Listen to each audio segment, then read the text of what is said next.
Thanks for joining us on Getting Started with WordPress, a free online course by The Clickstarter. In this lesson, we'll learn about the comments feature and how to manage comments on your site. Use this video as a guide and follow along on your own WordPress site. If you don't have a WordPress site yet, visit this link to find out how we will create one for you absolutely free. One of the best features of WordPress is the ability for visitors to leave comments on your website. Allowing comments on your posts will encourage discussion and participation from visitors. Other visitors who come along will see that you aren't simply talking at them, you're actually talking with them. Visitor participation is a great form of social proof. It tells other visitors that your website is a valuable resource and that you're knowledgeable. Also, if you're a business, listening to what visitors are saying in the comments are a great way of getting to know your customers better. Think of it as free feedback. Unfortunately, there are some drawbacks to allowing comments as well. The main downside of allowing comments is spam. Crooks and spammers love to take advantage of website comments to advertise their products or trick people into visiting their spam and phishing websites. Just like email spam, website spam is unavoidable, although there are tools to help mitigate the problem. Enabling comments also requires you to spend time managing and responding to them. Occasionally, you may even get comments from unhappy customers or trolls, so you need to address them. Finally, you may find that no one comments on your website. This isn't really a problem, but it may leave you feeling a little discouraged. Personally, I would suggest allowing comments. The spam problem can be minimized with filters, and needing to respond to customers who visit your website isn't really a problem too. If you decide to allow comments, the rest of the lesson will teach you how to manage them effectively. We'll start off by examining the comment settings in the WordPress administration area. These are found under Settings, Discussion. There are a lot of settings here which may be overwhelming. Luckily, the defaults are quite reasonable, so you don't need to change them if you aren't sure what the settings do. Let's explore some of the more important ones to know. For the default article settings, we can choose not to allow visitors to comment by default. However, you can override these settings individually on each post. To reduce comment spam, we should require all commenters submit their name and email address at the very least. We can also close comments completely on older articles after a certain number of days. Moving down the list, we can choose to have WordPress email us whenever someone posts a comment or when a comment is being held for approval.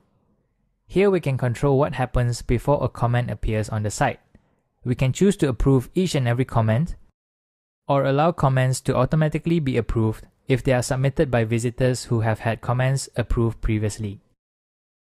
These two boxes allow us to type in a list of words that will automatically flag a comment.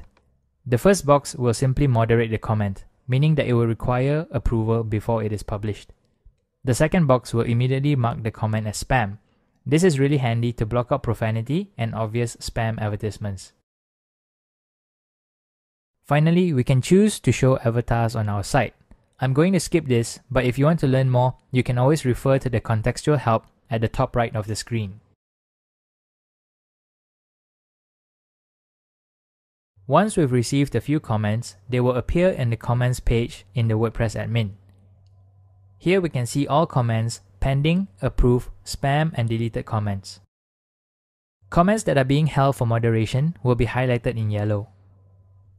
WordPress will also show a badge in the menu or admin bar that represents the number of pending comments in your queue. When you mouse over a comment, a menu appears at the bottom which allows you to approve it, delete it, or spam it. Once a comment is approved, you can unapprove it again. We can also use the menu to reply to it or even edit the comment. Finally, we can select multiple comments and apply bulk actions to them with this drop-down at the top of the page.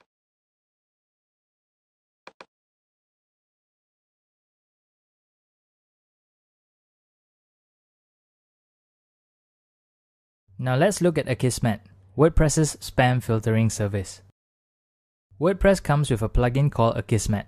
This plugin blocks spam by filtering comments through the Akismet spam filtering service before they appear on the site.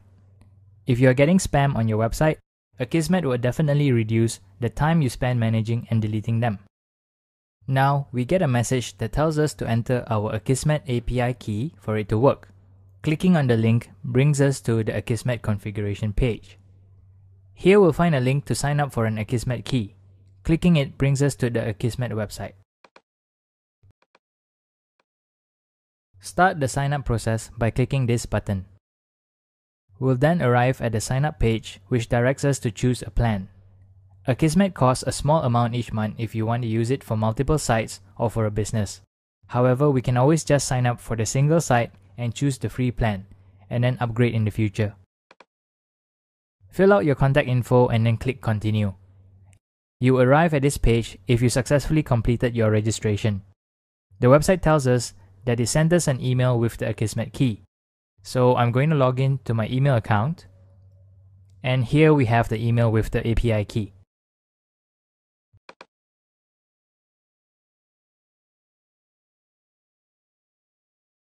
The next step is to copy the key and paste it into this box on the Akismet configuration page.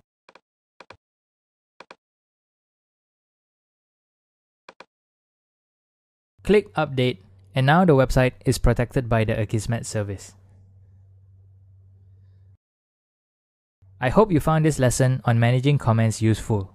We provide additional content and a support forum to registered members of click2launch.net. Sign up for a free membership by visiting this link.